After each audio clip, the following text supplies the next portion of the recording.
Metodología para la elaboración de las tablas de retención documental. Soy Luz Mary Sánchez Peñalosa del programa SISBA de Uniquindío 2015.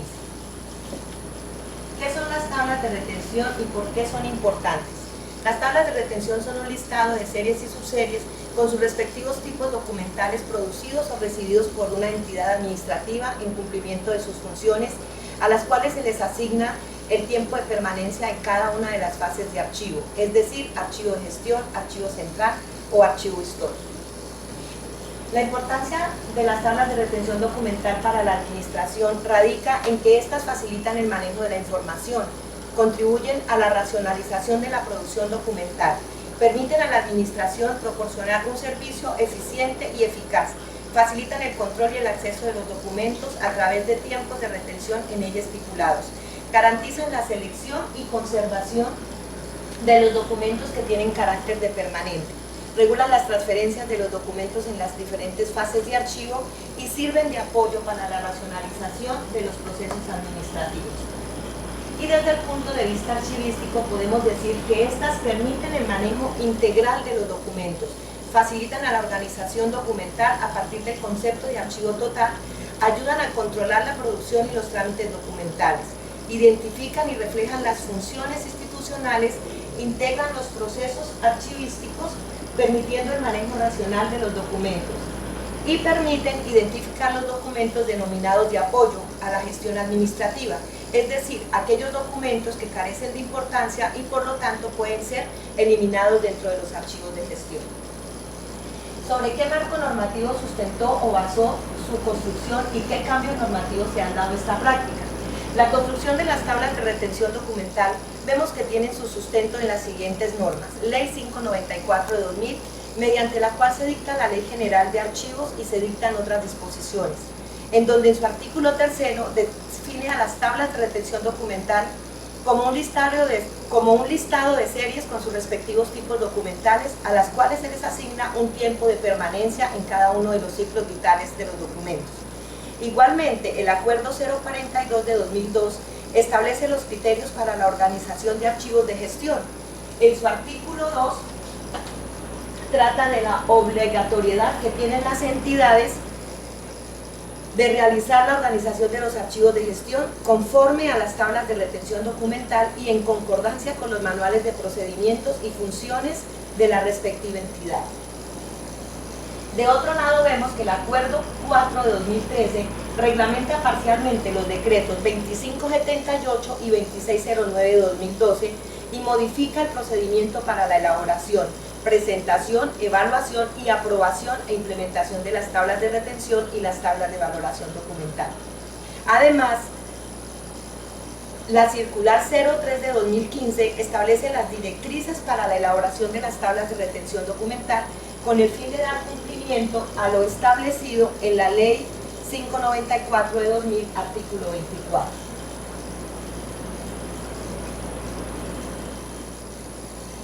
Vemos cómo se diseña, qué etapas y actividades debo seguir en su diseño. Vemos que las tablas de retención documental deben ser elaboradas y adoptadas para la implementación del programa de gestión documental de conformidad con las etapas y demás aspectos estipulados en el Acuerdo 04 de 2013 y la Guía Minimanual de Tabla de Retención Documental. Este diseño consta de 4 etapas así. Durante la primera etapa se realiza una especie de investigación preliminar sobre la institución y las fuentes documentales, durante la cual se realiza la compilación de toda la información institucional en donde se tienen en cuenta aspectos como las disposiciones legales, actos administrativos y demás normas relacionadas con la creación y cambios de la estructura de la entidad, los cuales pueden ser acuerdos, decretos o resoluciones. La estructura interna y actual de la entidad, además de los manuales de funcionamiento y los procedimientos establecidos, así como el organigrama de la entidad y resoluciones o actos administrativos sobre la creación de grupos y designación de funciones. Luego pasamos a las entrevistas a los productores de los documentos de la entidad, con el fin de identificar y definir las unidades documentales, analizar la producción y el trámite documental conforme a los manuales de procedimientos de cada dependencia, además de identificar los valores primarios de los documentos, cabe anotar que para realizar la entrevista se debe tener en cuenta los formatos establecidos para tal fin. En la segunda etapa se realiza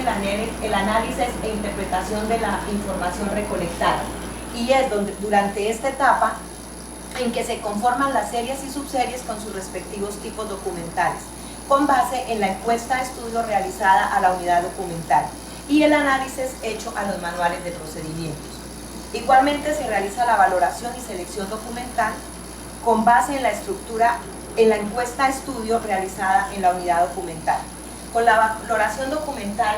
se busca proteger el patrimonio documental, pues esta permite asignar a los documentos los valores primarios y secundarios, así como su permanencia en cada una de las fases del archivo. Durante la tercera etapa se realiza la elaboración y presentación de las tablas de retención documental conforme a lo estipulado en el artículo 5 del Acuerdo 4 de 2013,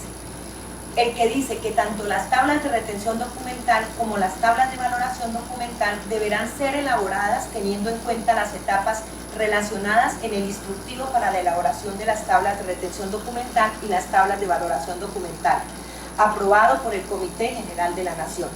Aquí se elabora la propuesta de las tablas de retención documental con base en las series y subseries documentales tramitadas o producidas por cada dependencia. Además deben ir acompañadas de los anexos que sustenten su elaboración y faciliten su interpretación y aplicación, con base en la reseña histórica, la metodología utilizada para su elaboración, explicación sobre el formato de la tabla. En las tablas de retención documental debe presentarse en el formato establecido de manera independiente, es decir, uno por cada dependencia, junto con sus respectivos anexos, los cuales deben ir acompañados de los actos administrativos de creación, así como los cambios estructurales de la entidad, los actos legislativos y demás normas relacionadas con las funciones de la entidad, así como la producción y conservación de los documentos, los manuales de funciones por dependencia y el organigrama vigente de la entidad, además de los manuales y procesos y procedimientos establecidos. Durante la cuarta etapa se lleva a cabo la aplicación y seguimiento y la actualización de las tablas de retención documental conforme a lo establecido en el artículo 13 del mismo citado Acuerdo 4 de 2013, el cual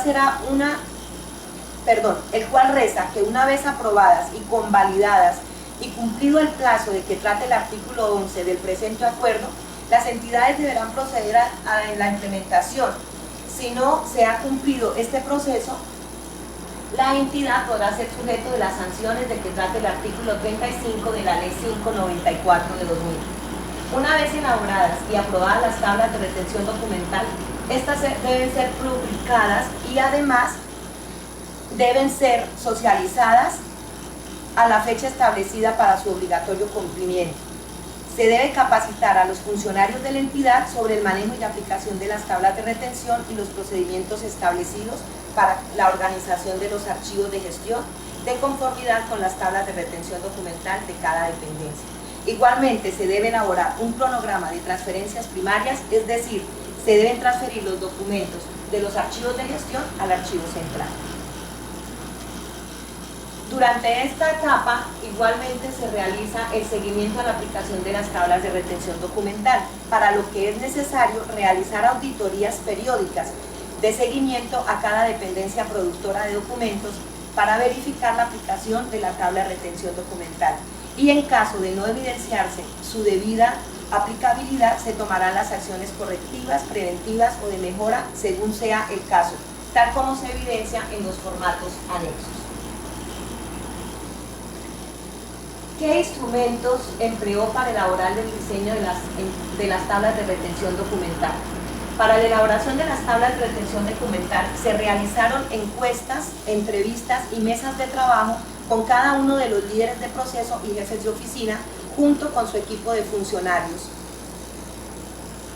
productores de documentos de las diferentes áreas que conforman la administración municipal, con el fin de determinar los diferentes tipos documentales producidos por la entidad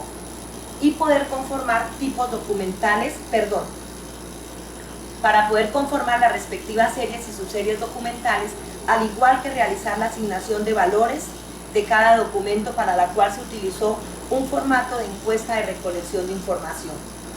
De otro lado, se entrevistó al funcionario encargado del área de archivo con el fin de recolectar información de tipo institucional, según formato anexo utilizado. Según lo establecido en el artículo 8 del Acuerdo 04-2013, se utilizan los cuadros de clasificación siguiendo la estructura orgánica de la entidad. Vemos los cuadros de clasificación que están relacionados con el organigrama. ¿Cómo se aprueban y quiénes deben aprobarlas? Según lo establecido en el artículo 8 del Acuerdo 04-2013, tanto las tablas de retención documental como las tablas de valoración documental deben ser aprobadas mediante acto administrativo expedido por el representante legal de la entidad, previo concepto emitido por el Comité por el Comité Institucional en el caso de las entidades de orden nacional y el Comité Interno de Archivo en el caso de las entidades de nivel territorial, y cuyo sustento deberá quedar consignado en el acta del respectivo comité, tal como se puede evidenciar en los documentos anexados. De un lado vemos la resolución de adopción de tabla y de otro lado vemos el acta donde se aprueba la respectiva tabla de uso. ¿Cómo se aplican en la organización y a partir de qué momento? Vemos que el artículo 2 del Acuerdo 4 de 2013 dice que las tablas de retención documental se deben elaborar y aplicar tanto para la organización y disposición de documentos físicos como electrónicos, de conformidad con lo establecido en el decreto 2609 de 2012, en donde dice que las oficinas productoras de documentos realizarán la organización de los archivos de gestión de conformidad con lo establecido en las tablas de retención documental. Realizarán la apertura de las respectivas unidades de conservación, es decir, cajas y carpetas, y la identificación según los códigos establecidos en la tabla de retención documental para cada serie y subserie. De igual forma, se realizará el diligenciamiento del formato único de inventario documental diseñado y aprobado por la entidad mediante acto administrativo. Una vez finalizado el plazo establecido en las tablas de retención documental, se procederá a realizar las transferencias primarias, es decir, las transferencias primarias al archivo central, las cuales deberán ir acompañadas del formato de transferencia documental establecido y aprobado por la entidad. ¿Cómo se ajustan o modifican las tablas de retención documental que ya están diseñadas y aprobadas y aplicadas? Para ajustar las tablas de retención documental debemos tener en cuenta lo estipulado en el artículo 14 del Acuerdo 04 de 2013, que establece que éstas deberán ser actualizadas en los siguientes casos. Cuando existen cambios en la estructura orgánica de la entidad, es decir, cuando se crean o se suprimen oficinas o dependencias. Cuando existen cambios en las funciones, es decir, cuando el manual de funciones debe ser ajustado. Cuando la entidad sufre procesos de supresión, fusión, escisión o liquidación. Cuando se producen cambios en el marco normativo del país, es decir, cuando se genera una nueva ley en materia archivística. Cuando se transforman tipos documentales físicos en electrónicos. Cuando se generan nuevas series y tipos documentales. Algunas dependencias con el transcurso del tiempo deben generar nuevos documentos y estos requieren de una nueva serie documental. Y cuando se hagan cambios en los criterios de valoración, soportes documentales y procedimientos que afecten la producción de los documentos. Además, en el parágrafo 1 del mismo artículo, se establece que la actualización de las tablas de retención documental deberá surtir el mismo proceso de aprobación y por las mismas instancias correspondientes. La evaluación y convalidación la realizará el Comité Evaluador de Documentos del Archivo General de la Nación o el Consejo Departamental o Distrital de Archivos y demás procesos señalados en el Acuerdo 04 de 2013. Y el parágrafo segundo establece que todas las actualizaciones realizadas a las tablas de retención documental se deberá llevar un registro documental con los cambios que se hayan realizado y que permitan ver la trazabilidad y control del instrumento. El anterior ha sido mi aporte sobre la metodología para la elaboración de las tablas de retención documental. Gracias.